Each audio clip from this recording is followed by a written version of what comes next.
Welcome to the next session on commodity derivatives and risk management. If you recall, in the last session we were discussing about the traditional price risk management avenues for Indian farmers, and we discussed how crop insurance, contract farming and minimum support price mechanism of Government of India has been used by Indian farmers, and we were discussing how CACP, that is Commission of Cost and Prices, Commission of Agricultural Cost and Prices, CACP, announces what is going to be the minimum support price for different kind of agri-commodities couple of years before, so that the farmers get to know, if they go ahead and produce this agri-commodity, what is the minimum price they are going to get. And CACP considers various kinds of factors before it decides what is going to be the minimum support price. And who are the bodies which help Government of India in procuring these agri-producers from farmers? So these are Food Corporation of India, and you have Cotton Corporation of India, you have Jute Corporation of India, and you have NAFED and Tobacco Board. So these are the five government bodies which function as the procurement agency for Government of India, and they pay minimum support price to the farmers and buy the agricultural commodities from the farmers. Now let's go to this today's discussion, that besides these three pricing traditional price risk management mechanism, a need was felt for providing a market infrastructure by which farmers will be able to mitigate the price risk. That is the reason why we discussed some initial sessions, the reasons behind the reintroduction of commodity futures exchange in India. And since the inception of this commodity exchanges in India in the year 2003, Indian agri-commodity derivatives trading has grown significantly. In fact, we have MCX and NCDEX. MCX is predominantly known, or it has got a major market share in metal futures contract. However, NCDEX has the largest share in agri-commodity futures trading in India, and which are the most active agri-commodity futures contract trade at NCDEX. You have cotton, barley, chana, coriander, cotton seed, oil cake, guar gum, guar seed, soybean, etc. And this particular graph which you can see, it shows how the quantum of commodity derivatives trading has gone up year on year since the year 2003. This data is pertaining up to December 2015. So if you can see, it achieved a peak during 11-12, and it has gone down little bit. However, considering the quantum which has been mentioned in the y-axis, is substantially higher. Now let's take some examples how different commodity agri-commodity producers and commodity consumers have used this NCDEX platform or MCX platform for mitigating that price risk.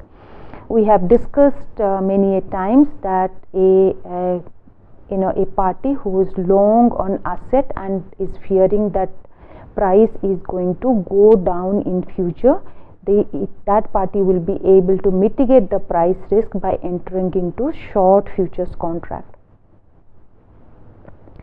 So agri-commodity consumers who are short on underlying will enter into long futures contract if they are fearing a price increase.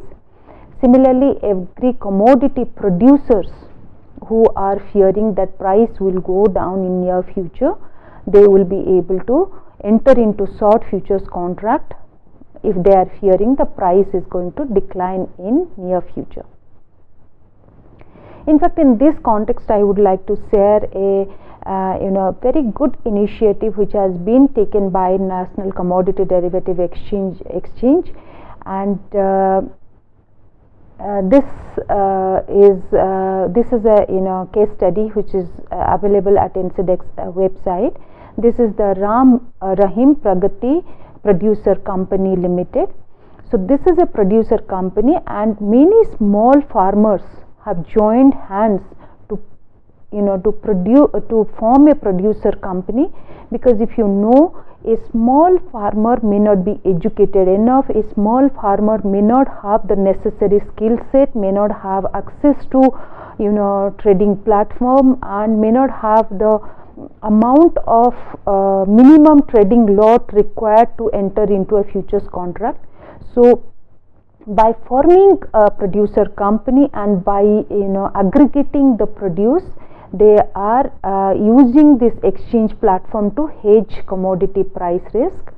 So this Ram Rahim Pragati Producer Company Limited has taken a membership at NCDEX, and they are using, this particular company is using the NCDEX platform to mitigate price risk associated with various types of commodities, specifically with respect to maize.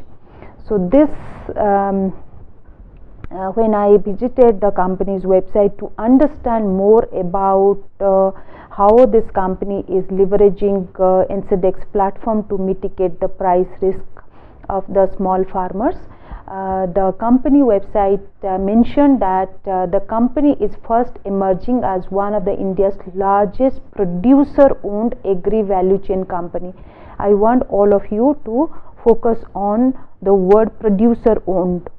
So this is a company whose ownership is with the producers, and one of the India's largest producer owned agri value chain company, working on soybean, maize, pulses, wheat and millets by helping farmer adopt the non-pesticide management protocol. And it is also the first producer owned company to become a listed member with the NCDEX. So this as per the information available in the company's website, as well as popular news reports from the web, it shows that using the NCDEX platform, these farmers have been benefiting and they are able to mitigate the price risk associated with their produce. So I have given the link to this particular company here if time permits, or if you are more interested on how these small farmers are going for an aggregation model to mitigate the price risk, do spend some time.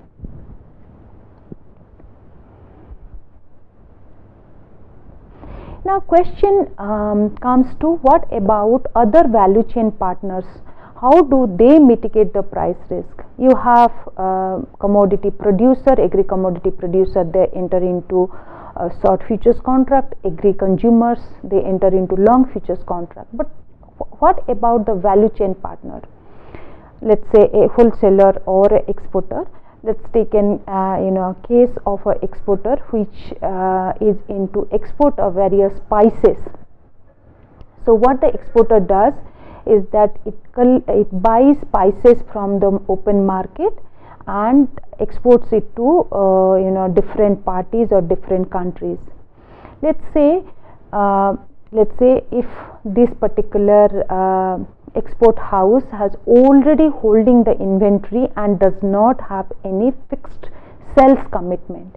That means it has already spent money buying the spices, but it does not have a fixed order to whom it is going to sell, to whom it is going to export, and at what price it is going to export these spices is not, it's not yet formed up by the company.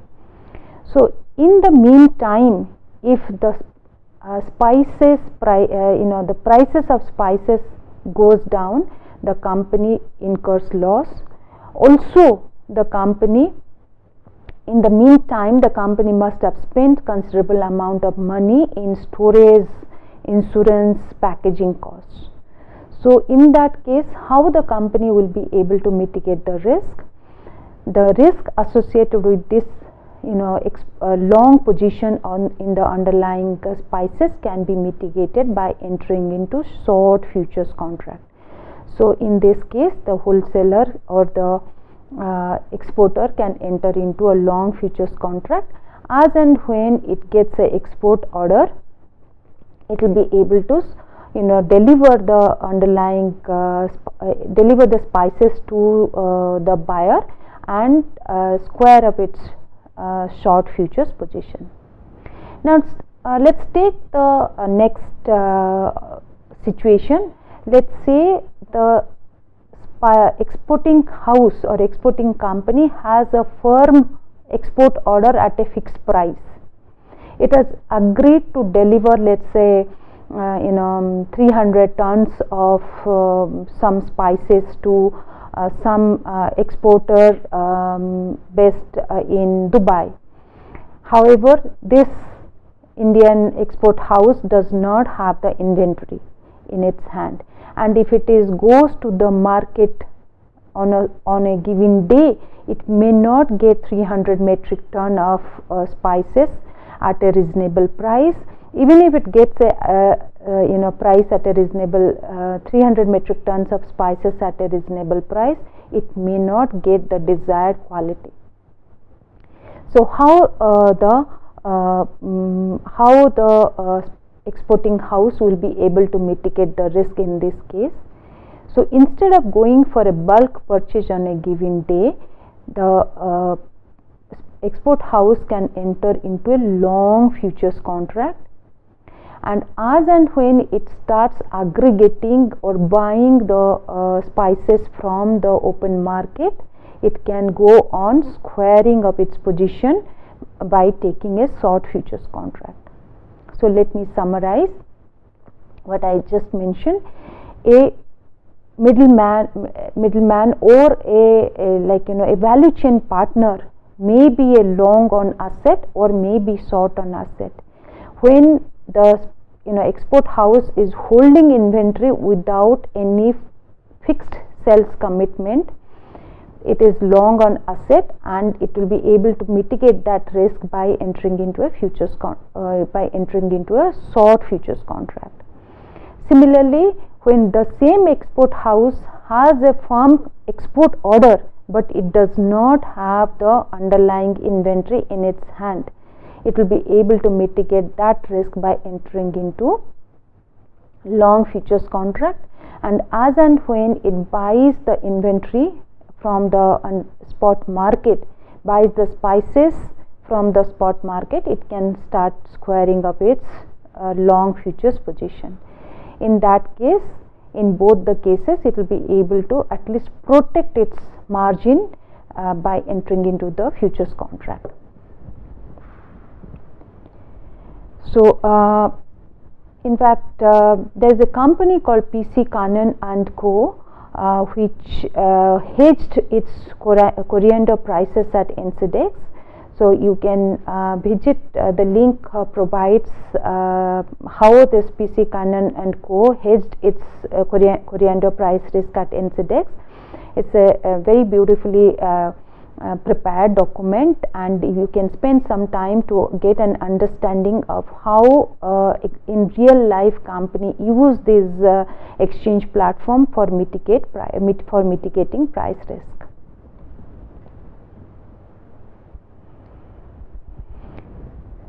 Now let's go to one of the very important aspect of forming views about future price. We are discussing, or many times I am mentioning that a farmer is fearing the price is going to go down, or a consumer is fearing price is going to go up. But how that fear, what is the basis of the fear? There has to be some analysis, some basis based on which the farmer will see that there is a chance of, there is a greater probability of price going down in future. So it requires understanding of the whole supply demand, who are the major consumers, who are the producer, what factors, global, local factors, which may have a bearing on the price. So understanding that is of for a particular agri-commodity is of paramount importance before we take a decision, or a consumer or producer of that commodity takes a decision regarding whether to hedge the risk or not to hedge the risk. Now, with respect to agri-commodities, how we can form a view about whether price is going to go down or price is going to go up in near future. So what are the factors which affect the prices of agricultural commodity? Let's go to the screen which is in front of you. So if you see, these are the points which is mentioned. One is one of the important factor is the acreage of farming.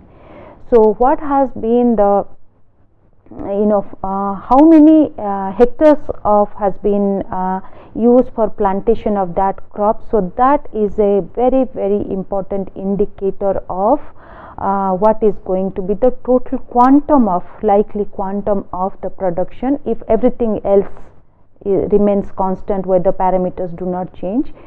So this is one of the most important fundamental factors which must be considered if we are going to form an opinion regarding whether price is going to go up or go down. Then with respect to price, we also have to consider whether there is seasonality in production of that particular commodity or not. In fact, most of the agri-commodities have some seasonality incorporated into incorporated into the price, because most of the agri-commodities are either produced in Kharif season or Rabi season. Of course, there are some commodities which are getting produced in both seasons because of the advance in agricultural farming techniques and all, but those commodities are not that common. So there is going to be definitely seasonality in production, and whenever there is seasonality in production, there is going to be, this seasonality is going to be affecting the price. And we know mostly during the pre-harvest period, prices of agricultural commodities tend to go up, and post-harvest period, prices of agricultural commodities tend to go down.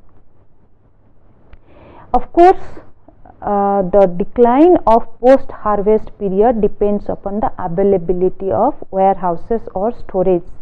So if enough number of storage or enough warehousing capacity is available in an economy, then the farmers don't have to go through the distress sale, and agri-commodity prices may not plunge substantially. In fact, many times you must have read that particular agri-commodity prices are ruling so low that the farmers are not interested to go and extract the farm produce or harvest the farm produce from the field and take it to the nearby market, because the cost associated with extracting or harvesting the agri-commodities, packing, sorting and bringing it to the local mandi is far higher than the price prevailing at the spot market. In fact, a couple of years back, you may have read that tomato prices, the farmers were throwing tomato on the roadside, farmers were throwing potato in the roadside, or farmers were even not, harvesting onions from the field, because if onions do not get harvested within some number of days, it starts rotting. However, the cost associated with harvesting onions as well as packing, sorting and grading and taking it to the nearby mandi was higher than the onion prices prevailing in the local market. So if enough amount of cold storage or warehouse is available, this kind of situation may not happen. So seasonality or decline in prices, post harvest prices may not be substantially lower if enough amount of cold storage is available. Now let's go to the next factor. So there is a seasonality in consumption. Consumption pattern can also have a seasonality incorporated into it, and if a particular commodity is highly demanded during a given period of time, that price tends to go up during that point of time. However, one thing I would like to sensitize all of you here at this point of time is that there is nothing called seasonality in consumption of agri-commodities anymore. Why? With the availability of food processing industry, we are consuming all agri-commodities almost throughout the year. In fact, if you recall, there would be earlier in India we used to specifically in the North India, the dry fruits were eaten predominantly during the winter months. But nowadays, if you go, the consumption of dry fruits is fairly, smooth. Maybe during pre-Deepavali, little, the prices may be going up little more because. During Deepavali, lot of people start giving each other dry fruits. So that could be the reason of little extra consumption during that period of time. However, if you see throughout the year, the consumption pattern is quite stable for most commodities, and this is also corroborated with the fact that we are consuming more and more consumption, per capita consumption of everything we are, as a human being we are doing. If you know, according to the WHO, the total obese persons in the world, with the increase in population also, so it has almost doubled. We have population increasing, and with that also the obese people, the percentage of obese people has doubled since last 15-20 years, and 15% of adult population all over the world are considered to be obese.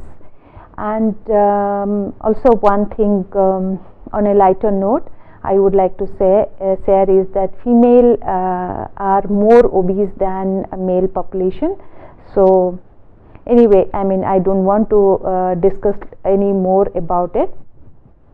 So what I am basically driving it is that though seasonality of consumption could be a factor for increase in prices for certain commodities, but that probably is not that big a factor. So higher consumption led price increase may not be a factor for agri commodities. We have already discussed availability of storage facility. Another important aspect which influences price of agri commodity is the export-import linkages.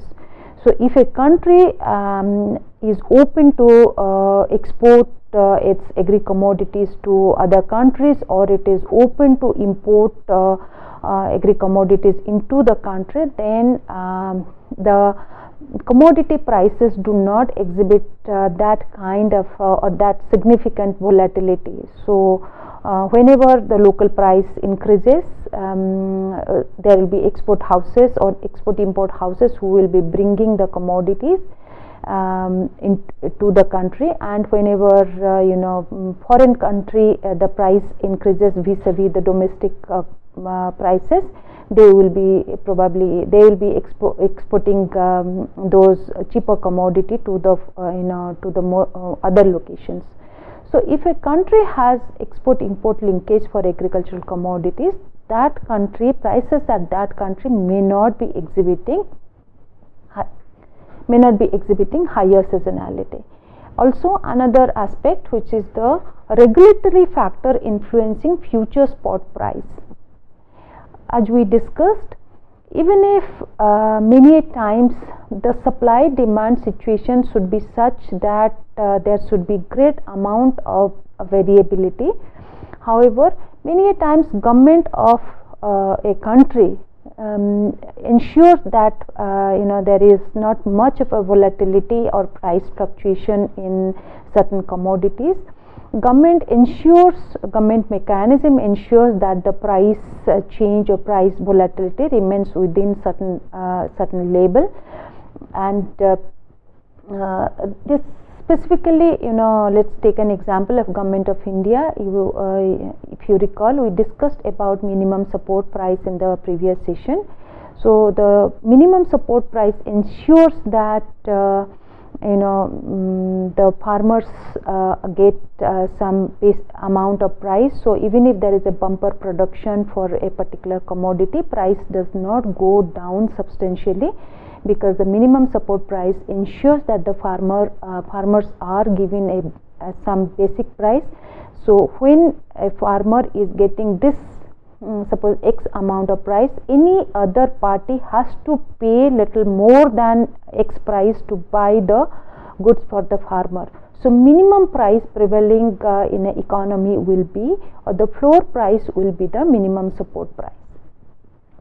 In fact, Government of India has Essential Commodities Act, in which Government of India, the central government, regulates the price of certain essential commodities, and if price goes up substantially higher, it undertakes different measures so that the price rise is curtailed. So with this, we will come to an end of this session. So what basically we discussed in this session is how commodity producers, consumers and value chain partners are able to use the exchange platforms to mitigate the price risk. We discussed also about how even small and marginal farmers, how they have formed producer companies, and at a collectively they are able to go to an exchange platform and mitigate price risk, which otherwise would not be possible had they been operating on an individual level. We also discussed about what are the factors which could have a bearing on the spot price prevailing for a particular commodity, because the spot price influences what is going to be the futures price prevailing at futures price for that commodity. So with this, we will be ending up this session. In the next session, we will be discussing more about how seasonality, how can we go ahead and identify seasonality, and how seasonality influences the price of a particular agri-commodity. Thank you, all of you.